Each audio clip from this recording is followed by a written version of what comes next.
Welcome into another episode of Locked On Phillies. And in today's episode, what does JT Realmuto's future with the organization look like? Not just from a position standpoint, but from a contract standpoint. Is an extension in the works? We'll discuss on today's episode.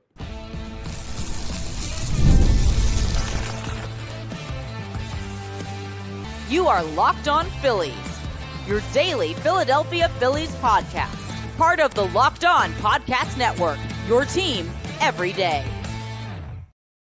Yes, this is Locked On Phillies. I'm your host, Connor Thomas. Thank you so much for joining us today. We come to you as part of the Locked On Podcast Network, your team every day. You may know me from some of my other work in the sports talk space. I've been on air over at 97.5 The Fanatic doing sports talk radio here in Philly for 5 years.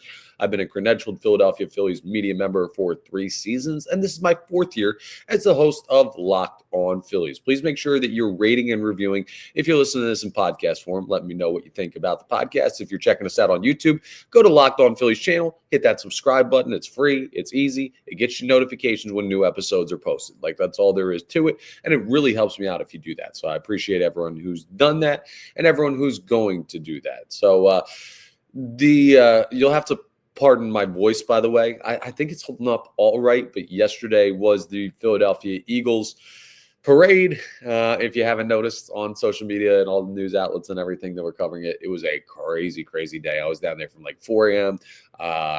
Didn't end up getting back from like celebrating and everything until late. It was a wonderful day for the city of Philadelphia. I want that for the Philadelphia Phillies so bad. Check out Locked On Eagles and all the stuff that they're doing covering this wonderful celebration of the world champion Philadelphia Eagles. But yeah, that is why no episode yesterday, because I was caught in the million-plus people down in Center City, Philadelphia yesterday. I want that for the Philadelphia Phillies so darn bad. But we will get there. In today's episode, we're going to talk about JT Realmuto and if there's a contract extension that's currently being worked on, and if so, what that would look like, and what's going on with positions for him. Like, there's a lot of interesting stuff with JT Realmuto that's coming out early in camp. I also I've seen a bunch of power rankings, but I saw some more today, and it's just like, I don't understand why this fan base can't accept that this Phillies team is going to be good. And then we just have a general update from Clearwater, like what's going on, who's down there. Still a couple days till the rest of the team reports what is the latest that's just kind of like happening down there. Because I know you don't get a lot of the news cycle this early in spring training. That's what I'm here for, is to give you a little bit of an update on that. So let's start with this JT Realmuto conversation, because it sounds like there's mutual interest between the Philadelphia Phillies and JT. God bless me. Sorry about that, folks. It sounds like there's mutual interest between JT Realmuto and the Philadelphia Phillies on working towards a contract extension. We've talked before on the podcast. Realmuto's heading into his final year. Kyle Schwarber is heading into his final year. Nick Castellanos is heading into his second to final year, which means he could potentially be traded. He could be traded this offseason. So, like, all of those guys are kind of iffy on their futures with the organization. Not that, like, they're worried about, oh, well, what's my future hold? Because they're veteran players that have gotten big-time contracts before, each and every one of those guys. And they're still quality players. So it's not like this is their last hurrah or anything. Other teams will sign them if they don't come back to the Philadelphia Phillies after this. So it's not the same as like guys getting their first contract or guys trying to stay in the league. But still, when you have guys heading into the final years of deals, they're big time seasons for those dudes, even if they have gotten big paydays in the past. And it sounds like the Phillies are interested in keeping JT Realmuto. Now, what exactly would that look like for a catcher who's got a lot of wear and tear on his body and is in his mid-30s, and you look at that and you say, okay, what does the future of his ability to play that position look like? And that's a fair question. You might say, well, why would they extend JT Realmuto if we've already had numerous conversations this offseason about him playing less innings at the position? Well, one, an extension for JT Realmuto is not going to look like the first one, right? He's not going to make as much money based on age, based on ability to continue to play at like that level. There's going to be a natural compensation for the decline that happens with aging players. So could they get a team-friendly extension done? Absolutely. We saw that with Christopher Sanchez this past year. A totally different situation, different position, young player trying to extend him and buy out some of his years of team ownership or whatever, and then just going and getting him a long-term contract early. We've seen the Braves do a bunch of that.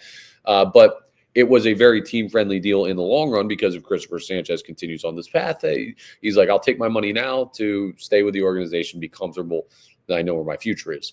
JT Realmuto could take a team-friendly deal for like a different reason, the same way that Trey Turner left money on the table and sees that Bryce Harper has stomach not going after an extension as aggressively as he probably should and probably deserves to be able to do because he loves being here in Philadelphia. Like we've seen players take team-friendly deals to stay with a team like the Phillies because they're a good team. More on that in our second segment.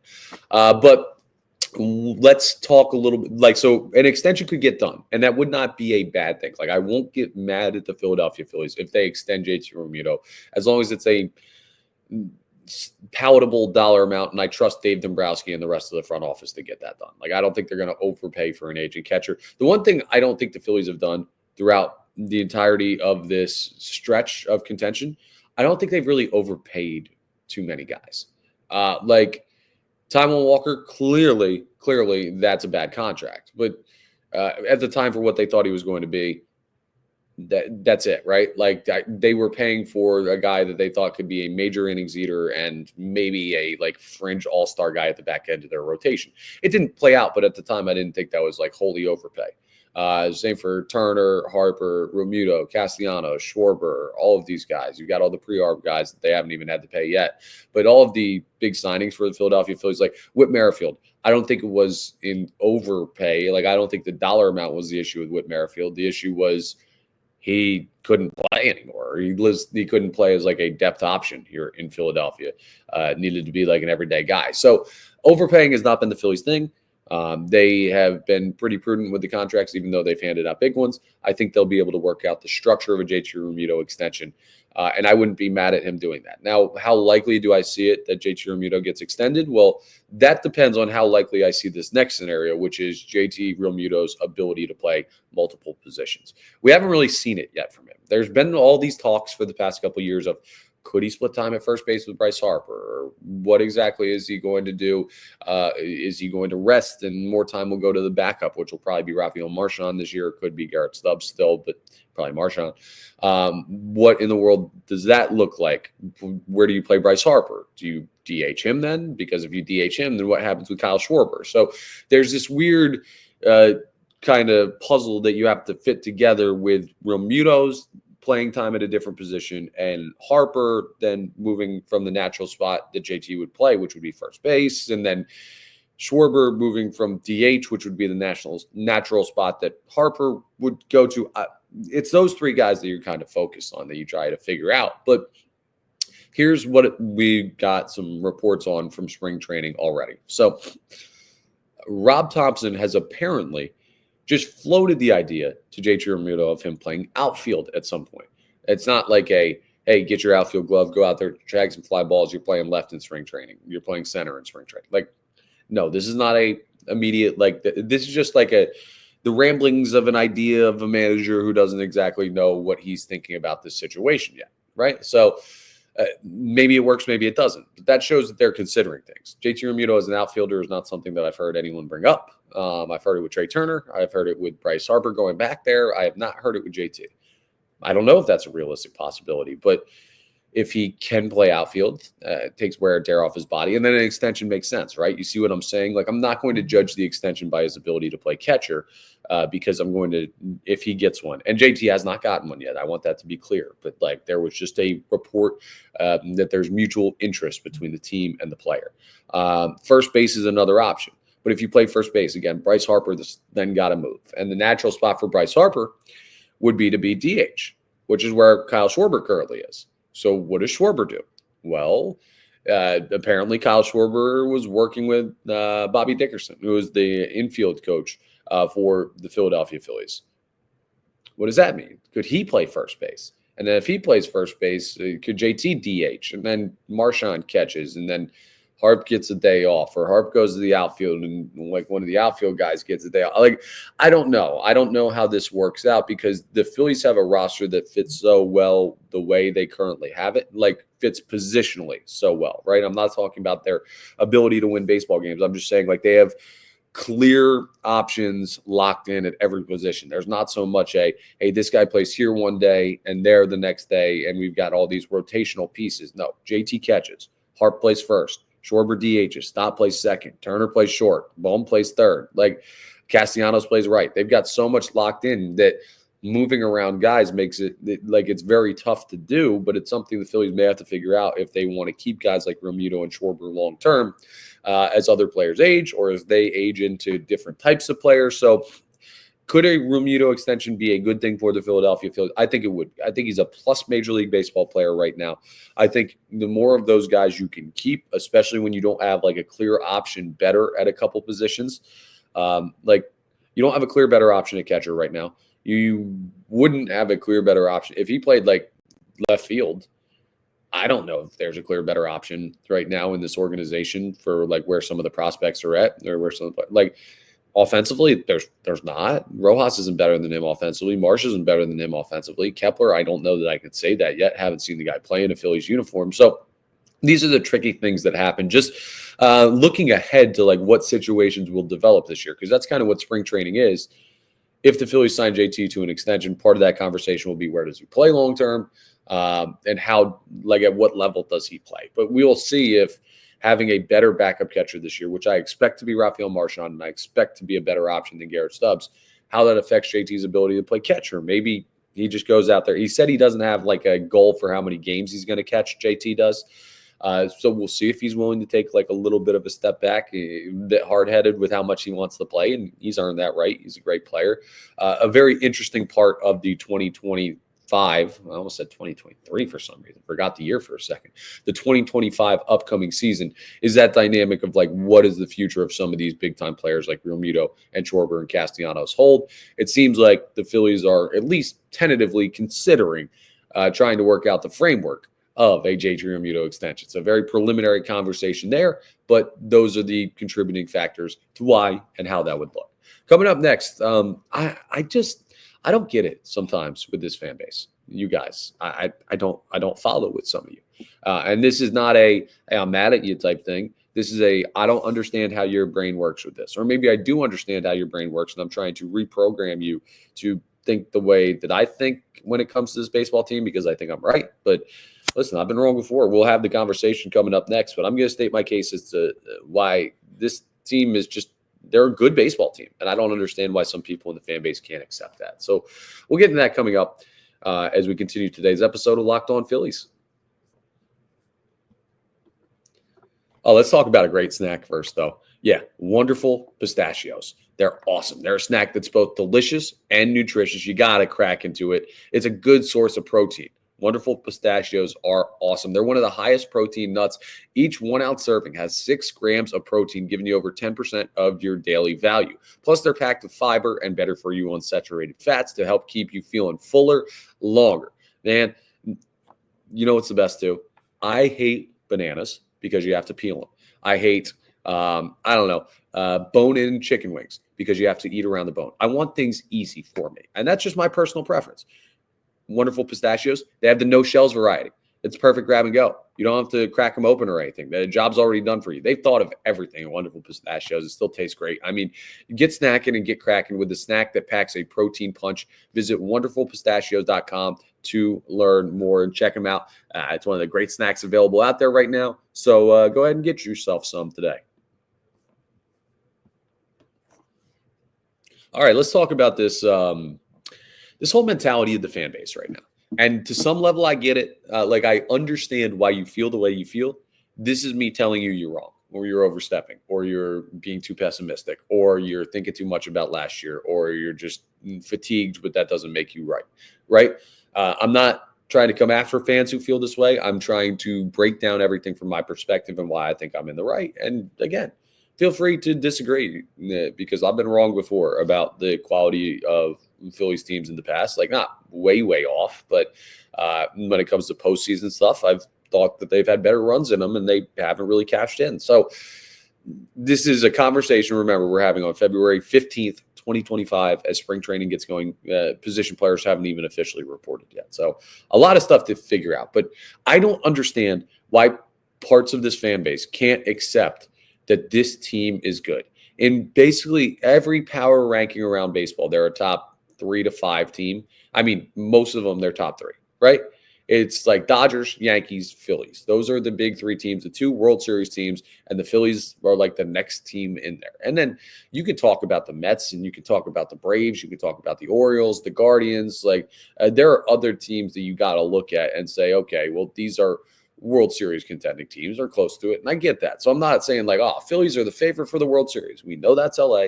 We know they're defending champs. Oh, Phillies are as good as anybody in the American League. Well, the Yankees played the World Series last year. But there are some people that act like this team is not a good baseball team. And the main reason for that is fatigue. You see players like Nick Castellanos, players like Kyle Schwarber, JT Realmuto, Bryce Harper, Trey Turner, Alec Boehm, Bryson Stott, the guys that they're running back out there that we've seen for like 3-4 years now. And you say, these guys haven't gotten it done. I can't possibly open up my mind to the thought process that is ever going to change because I haven't seen it. So the next thing you know, they're not a good enough team. They're running it back. They're going to run into the same problem. Guess what? The Philadelphia Eagles, this is a great example, right? The Philadelphia Eagles had a major, major collapse in last year's season. And they didn't run it back, but a lot of the big name players on the team, very similar. Same coach, same quarterback, same offensive line, pretty much, like same wide receivers, a lot of stuff on offense, same guys on the defensive line. You added 1 or 2 guys, but a lot of that team was very similar to what they were when they collapsed last year. There's not that much roster turnover in the NFL over the course of a offseason. So how did they win the Super Bowl?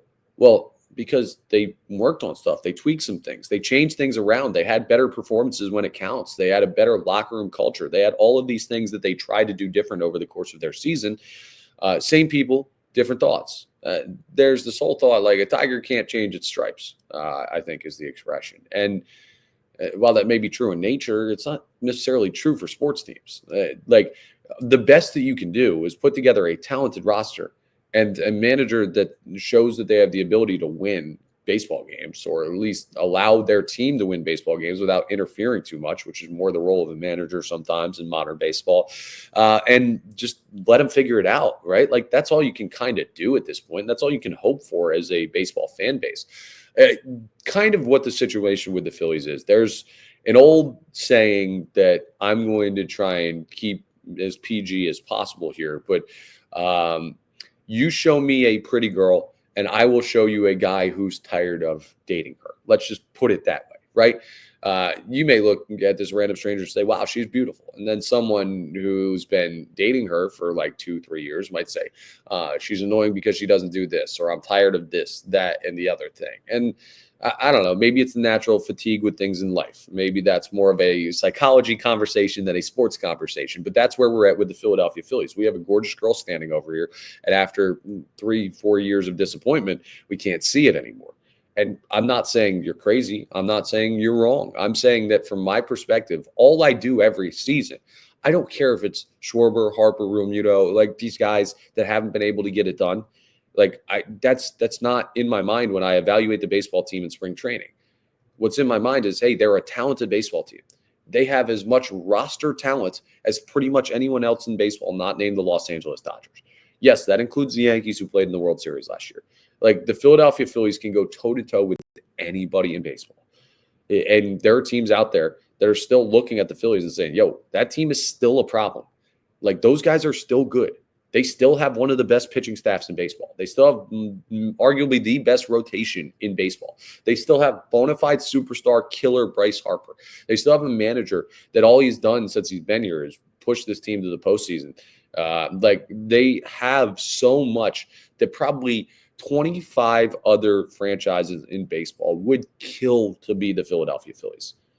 Kill. There are fan bases out there that would hear our complaints and say, you guys are crazy. And I know that's not the goal, right? The goal is not to be better than the Chicago White Sox. The goal is not to be better than the Washington Nationals or Miami Marlins. The goal is to be better than everybody. And that sets a crazy high bar. And that's why the fan base is thinking how they do. But I need us to get to a point, not where you're going to say, yeah, pick up the red pom-poms, brave the white rally towels. The Phillies are going to win the World Series. It's a lock. No one can play with this team. I'm not trying to get you there. I don't even need you to say the Phillies are going to win the World Series. I just need to get us to a point before opening day when we can accept that this is a good, solid baseball team that has everything in front of them. They are they are good enough to win the World Series based on talent, right? Now, hitting approach, are they good enough? I don't know. Last year they weren't. The year before they weren't. The year before they weren't. Are they good enough bullpen wise? I don't know. But that's just a piece of the roster. Like, if the starting pitching is amazing, it might not matter if they're good enough bullpen wise. And I know what you're saying right now, and it's your recency bias showing back up again. It's the same reason we're having this conversation. You say, well, Connor, the starting pitching was good in the playoffs this past year against the Mets, and the bullpen blew it. Okay, that's this past year, right? There's no guarantee that's going to happen again, right? And the Mets are choke artists. So how did they come back from big-time deficits against the Brewers, and how did they make magic happen against the Phillies, and how did they end up playing in an NLCS? Because things are different year to year. The narrative is not rewritten until it is. And sometimes it's hard to see it before it actually happens, but you can't just close your mind to the possibilities that things can be different this time around. All you can evaluate is talent, right? You can't predict the future. You can just say, this guy is definitively a talented baseball player. He is on our team. He is better than that guy, or than that guy has been in the past. I'll take my chances with that. That's how or at least that's how I evaluate baseball teams. And the Phillies, they hold a lot of water in that type of a discussion when compared to other teams around baseball. So if you're one of those, this team is not doing it for me, I'm not excited for baseball season, I don't like the Phillies, they didn't change anything. Well, sometimes teams don't need to change anything as far as a roster is concerned. They need to change internal things, and we don't get to figure that out until we see the team start to play. And maybe we don't get to figure that out until October. So we got a long way to go, where it's going to be a long fight for you to continue to say this team isn't good, for the fear that maybe at the end of the day against the greatest teams in the sport, they might not win, but that doesn't make them not a good baseball team, right? So that's my fight on behalf of the Philadelphia Phillies, as I continue to see all these preseason power rankings that have them in the top 5, top 3, top 2. That's what I'm looking at when I evaluate this baseball team. Coming up next, I want to just give you guys a quick update on what's going on down in Clearwater. Just like to do this every couple of days during spring training, because, again, there's just not that much information that we get down there. And I know a lot of people have been zoned in. If you're a Philadelphia sports fan, a 4 for 4, which means Phillies, Eagles, Sixers, Flyers.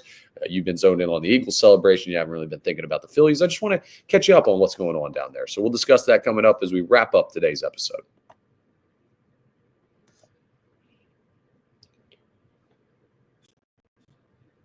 So what is the latest from Clearwater? Well, we know that Bryce Harper is down there. We know that Kyle Schwarber is down there. These guys are with the team. So they're starting to get some of their initial work in. Kyle Schwarber and Bryce Harper had a nice little back and forth. I believe Tim Kelly asked a question to Kyle Schwarber about him being an analyst after his career. Tim Kelly does work for On Pattison, and Bryce Harper said that Kyle Schwarber doesn't have the face for it or something, basically just making fun of his looks. They're obviously busting stones. They're having a good time. Spring training's fun. These guys all like each other. The locker room culture of the Philadelphia Phillies, the only thing that I see changing that is if, like, Alec Boehm is a major malcontent because the team looked into trading him. We'll have to continue to update you on his mentality as far as that's concerned. But this locker room is going to be ironclad because you have guys at the top, veteran players that know how this works, and a manager that lets them handle it, and young guys who are coming into their own as guys that have been around a little bit. Like, I have no worries about the Phillies culture this year as a team, but some of the position players are starting to show up down there. Full team will be reporting by Monday. So Monday is when we get to see everything rolling, first full team practice, start to get an idea of like who's going to be playing where as far as depth options. It seems like Max Kepler is going to be the left fielder of this team, like locked in, but we will see that for the first time. I'm very interested to see him because he's going to be like the only new starter at a position for the Philadelphia Phillies as far as position players go.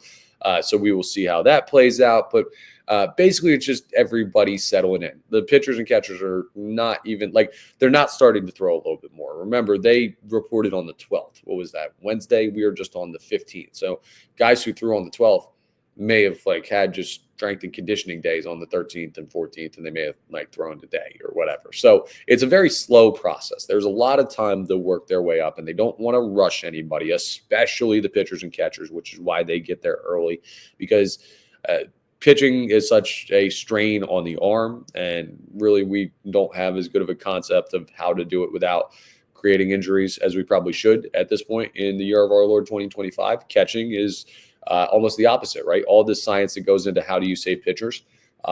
There is no science on how you save catchers. You just don't.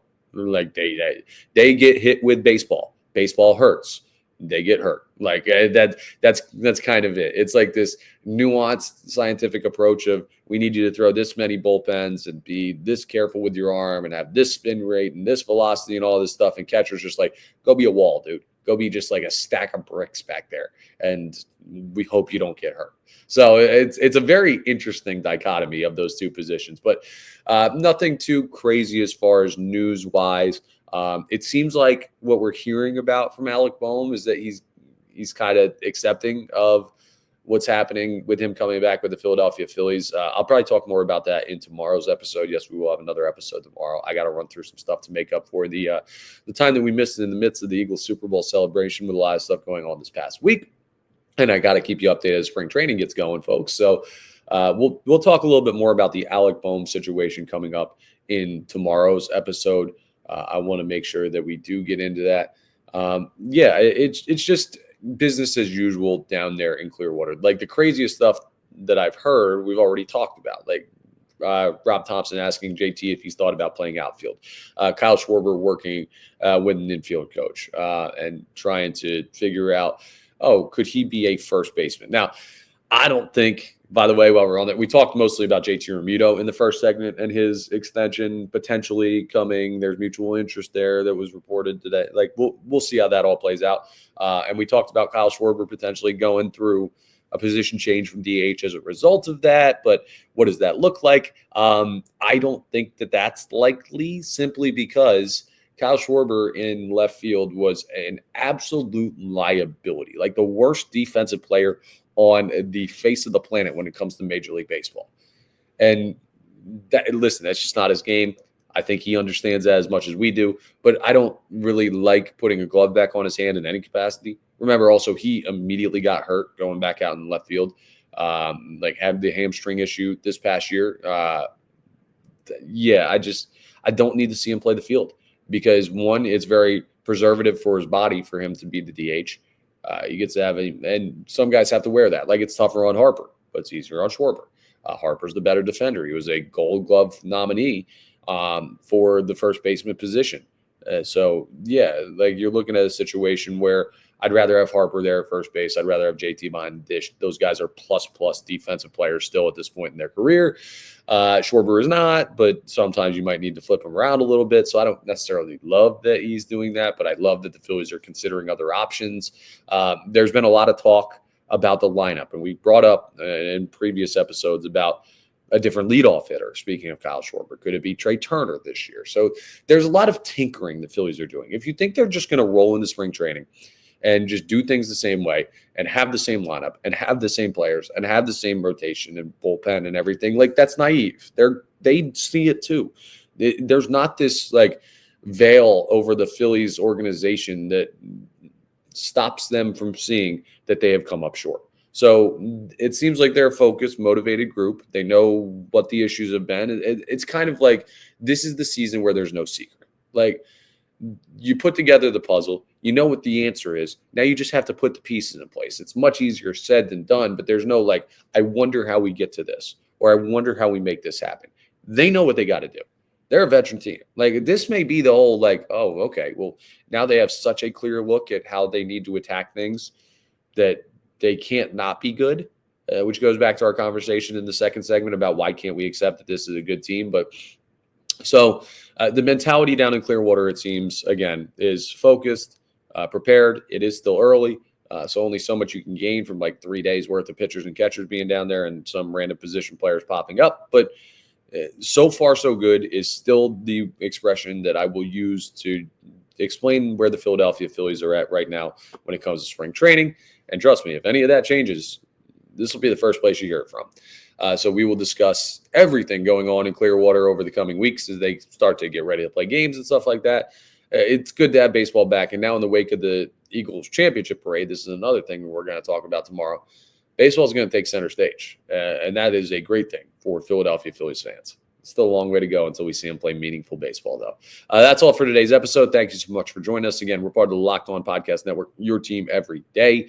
Please make sure you're rating and reviewing if you're listening to this in podcast form, hitting that subscribe button on the YouTube channel, the Locked On Phillies YouTube channel. Will get you notifications when new episodes are posted. I appreciate that very much. One more time as we kind of put the wrap on an Eagles season. Not that we've covered that team or we haven't mentioned them, and there are a lot of fans that cross over. I'll rip one more Go Birds in honor of the parade being yesterday, but it's on to Philly stuff, and I will talk to you more about our Philadelphia Phillies on tomorrow's episode.